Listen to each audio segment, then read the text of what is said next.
Assalomu alaykum China Motors obunachilari. Samarqanddan China Motorsdan Olim akamiz Jack X200 mashinasini xarid qildi. Naqd pulga ishini yarim soat davomida bitkazib berdik. Akamizni mashinalaridan tabriklaymiz aka.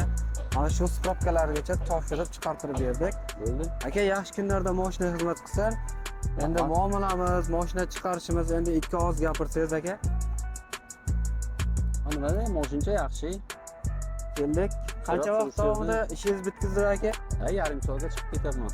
Yarim soatda chiqib ketyapman. Yo'lning ustiga mashinani olib ketyapman. Amma siz aka, tabriklaymiz. Mashinani yo'q. tagidan shamol o'rtib yursin, yaxshi kunlarda xizmat qilsin. Kimga shunaqa xizmatlar, shunaqa yuk tashuvchi akalarimizga mashina kerak bo'lsa, mana shu ko'rsatilgan raqamlarga aloqaga chiqsa, batafsil ma'lumot berib o'tib ketamiz. 50-60 million pulingiz yetmasa, rassrochka ham qilib beramiz o'zining tan narxiga.